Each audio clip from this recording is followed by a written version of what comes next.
In this video, I'll be showing you some more tips and techniques for solving the star and F2L on your Megaminx.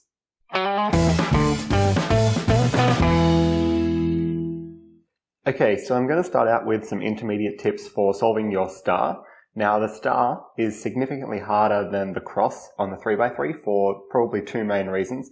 Firstly, you have 5 edges that you need to solve, and this makes it a little bit more difficult to figure out how to solve edges correctly relative to one another, because you don't have pairs of like opposite centers, because you have 5 centers around here. And the other thing that makes it quite difficult to solve the star is that you have so many more layers on the Megaminx, so many more sides.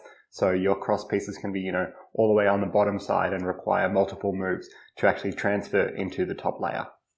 So when you're starting out with solving Megaminx and doing the star, don't feel like you need to plan it out blindfolded like you do with the 3x3 cross. I think a better idea is to try and plan as much of your solution as is practical. So whether that be, 3 or potentially 4 star edges during inspection, and then solve the last one after you solve the first 4, and look ahead for it during your solve. Because after you solve 3 or 4 star edges, then the last one should be pretty easy to find, because all you're looking for is a single white sticker around the Megaminx. You should, of course, learn your star colors off by heart, so that is the centers around the white center. So on the standard Megaminx color scheme, these are red, dark blue, yellow, purple, and dark green. So those are the 5 colors on a standard Megaminx color scheme that will be involved with your star. Another important thing is definitely don't be afraid to build your star with the white center facing upwards, as opposed to on the 3x3 where we have the cross center. We ideally have the cross center on the bottom face.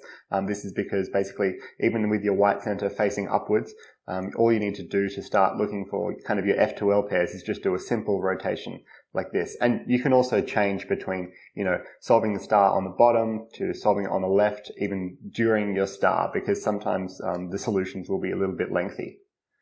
Okay, so I'm just going to show you what I'd be thinking about in easy star solve like this. So I've got this white and blue one already solved, and over here we have the white and purple and the white and yellow. So these two are going to be very easy to just insert into these 2 positions down on the bottom here. And then I need to, before I start my solve and solve these 2, I need to figure out where my other 2 cross pieces are, star pieces are. So I've got this white and red, which belongs down here, which is also going to be pretty easy. And the white and dark green is all the way back here. So that's going to be the hardest one. And we need to kind of figure out a nice way to deal with that. Because these 2 are going to be easy. This one's going to be reasonably easy. So we'll eventually need to transport this one back down to this position. And one thing that can be a little bit confusing sometimes on the Megaminx is if you're trying to track and influence more than 2 edges at a time, that can get really, really tricky. So particularly if you're quite new to solving the star or solving the Megaminx in general, I would kind of avoid doing that and try and keep your solutions as simplistic as possible. So I'm going to start out by solving these 2. Bring that down, bring that across, R prime F. And the reason I did it onto the bottom face there was just because the finger tricks were pretty easy. And then after that, I've got this white and red, which I can do a U R prime F to insert down there. And then this white and green one is over here. So I can do something like this, and then this, to move it back here with the white sticker facing upwards. And then all I need to do to put it down is do a U2 and then R2 prime, and that's our star. Another thing that's quite useful when building the star, but can be a little bit tricky at first, is to build offset star edges. So that is, solve star edges incorrectly with relation to the centers, but correctly relative to one another, so that you can do an alignment of the U face and it will solve the edges. So here's what I mean. So I've got this white and red one back here. And if we were to just go ahead and solve this over to this position, then we've got this white and purple one, which belongs all the way back here, which isn't going to be particularly easy to insert. So we need to figure out, okay, in relation to this white and red one, where does this white and purple one belong? And the answer is here. So this is because if we insert the white and purple one here, then doing a U2 prime moves this one to this position and moves the white and red to that position. So they would be correctly solved. So if it needs to go into here, and we need to keep this position constant relative to this white and red one, we can do something like a U and then L prime. And now if I do a U2 from this position, these two pieces will be solved like that. But before I do that, I also notice I have this white and yellow one, and here's where it helps to know your center color order. I know that my white and yellow one, if I'm looking at the star, it will always be to the left of the white and purple one. So here, for example, this white and purple center is to the right of this white and yellow. So the white and yellow is to the left of the white and purple. So now, based on that, I know that this white and yellow edge needs to go up to this position. So instead of solving these and then going ahead and just inserting this one up here, what I can do is do a U2 prime, insert this white and yellow one. So now these three are all solved correctly relative to one another, even though they're offset from their centers by one move. And then what I can do to finish off is do a U prime, and that solves these first three star edges. So after we finish our star, we're now moving on to the F2L phase of the Megaminx solve, which in my opinion is the most difficult part of any Megaminx solve, simply because you're looking for two or more individual pieces at a time around a puzzle which is mostly scrambled, and so that can be quite a difficult task. And look ahead can really be quite difficult on the Megaminx F2L stage. So basically my main recommendations are to focus on turning smoothly and don't turn too fast, basically, and also focus on the efficiency by which you solve these F2L pairs. So in the beginner's Megaminx tutorial, essentially what I taught you to do was to bring the F2L pieces above the slot in which they belong, so into this layer above the slot. So here we've got the white, yellow, and dark blue slot. I would bring this corner to this layer and bring the edge, which is back here, up to this layer. And then what we would do is use our intuitive F2L techniques to pair this up. So pair up the edge in the corner and then insert them like that. Now, using that sort of technique is fine for a beginner and fine to, help you solve the Megaminx initially. But as we're getting more advanced and progressing more in our Megaminx solving ability, we need to be far more efficient in our F2L. So that is use less moves to pair up and insert F2L pairs around this star. So for example here, I have this white, yellow, and dark blue corner and this dark blue and yellow edge here. Now, using our kind of beginner's method, we would need to use multiple moves to insert these into this layer and then put them into the slot. Whereas here, what I can notice, and this is something that will take a fair bit of practice and experimentation, but I do notice that I can just pair up this corner and this edge with one move only, like that. So that is, I see that this yellow sticker is facing downwards here. So doing an L2 move would pair up this yellow sticker of the corner with the yellow sticker of the edge, and essentially now we have this formed F2L pair. So what I can do is move this F2L pair as a whole up to this layer and then insert it into this slot by doing R prime, U2 prime, R, like that. So this is something that's very important, and you will find that for most F2L pairs, or most cases that you have around the Megaminx, the most efficient thing to do would be to pair up the two pieces first and then bring them into the layer just above the slot where they belong, and then insert them, rather than bringing them up into the layer and then using F2L techniques to insert them. So for example here, I have this white, dark blue and red corner and the dark blue and red edge here. And to pair them up, I can just do something like R, U2 prime, R prime. So now I have this pair and it just belongs in this slot here. So I was able to pair it up with just 3 moves. I can bring it up into this layer and then insert it into the slot. So that would have been far more efficient than bringing them up into this layer first and then inserting them. So there are so many different ways in which we can more efficiently pair up and insert F2L pairs.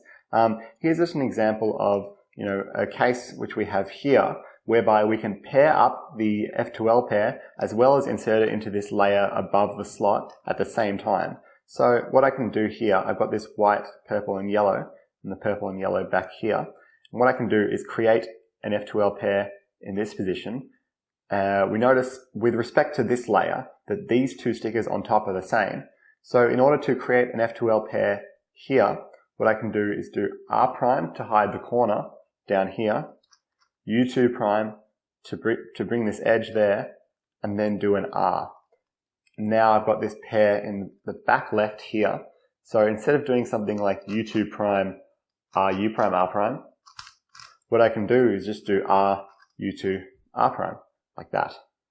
Another thing, and this is less important right now, but will become more important as you get faster, is to avoid rotations as much as is practical, I suppose.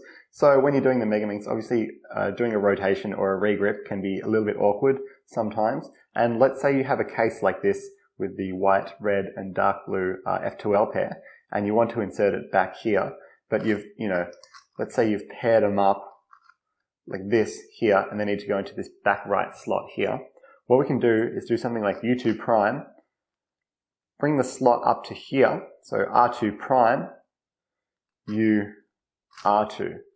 So let me do that again. So that's R2 prime, U, R2. And that's just a way by which we can essentially avoid a rotation to insert this into this back right slot. And we can even do this with a case like this. So this is just a slight adjustment on that, and this is something you can really experiment and play around with. But let's say we have this F2L pair here, which needs to go into this back right slot. We can do something like R2 prime, U2 prime, R2, like so.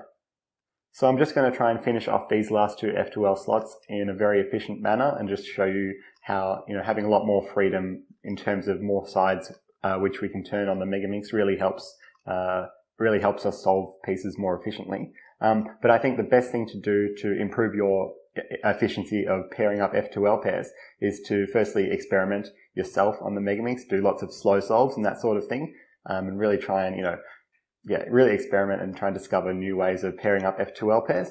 And the other thing is to watch example solves of, fast people, because there's so many different cases that you can have during a Megaminx F2L, and people tackle them very differently. So let's start out by, to finish off this F2L, we'll do the red and dark green. So I've got this piece here and this piece here. Now, an easy way we can attach these two together is to do something like U, R prime, like that. Now what we need to do is bring these two down to this position, so into this slot. And there are a few different ways we can do that. If I don't want to rotate, or if I only want to rotate once in this direction, what I can do is bring this F2L slot up like that, then do something like R, U2, R prime, and then bring the slot back down. So that's a reasonably efficient way of doing that. And then the last F2L pair back here is the dark green and purple. Now I've got this corner and this edge, and what I can do is I notice that if I bring this edge to this position, the purple sticker will be on top, and I can pair these two up and bring them into this face by doing something like R, U prime, R prime, U prime. And that's just another general tip, is that doing lots of R and U moves is quite useful on the Megaminx, because it's essentially all we can do without doing a regrip. And so now that I've put these two into this back left position here, I can insert them and finish off my F2L. Another thing that's quite important for Megaminx F2L is that your choice of F2L pair should be dictated by what you see, not where you are. So that is, let's say we're here between the red and dark green centers. We shouldn't, go straight away and look for the red and dark green F2L corner and edge. What we should be doing is looking around the vicinity to see whether there is a corner and an edge of an F2L pair that we can pair up here and then insert to another location. So for example, here we have these two as well as these two, which are both pretty easy to solve. So we shouldn't, go ahead and look for this corner and this edge down here, because that wouldn't be an efficient thing to do.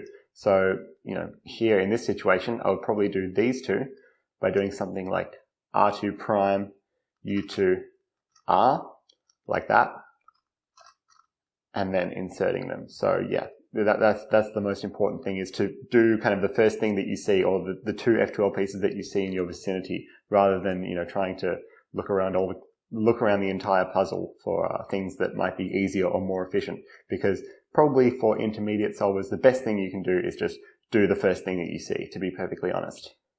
And one other tip, and this should be fairly intuitive, but you shouldn't have a strict F2L pairing order around your F2L. So that is, let's say we've solved this one, we shouldn't go around either clockwise or anti-clockwise and solve one pair at a time. We should, like I said before, just do what we see. So let's say we have these two that I see right here. It would make sense to insert them into this slot and then go ahead and solve the next thing that I see rather than having a strict pairing order, because that's definitely not the most efficient thing to do.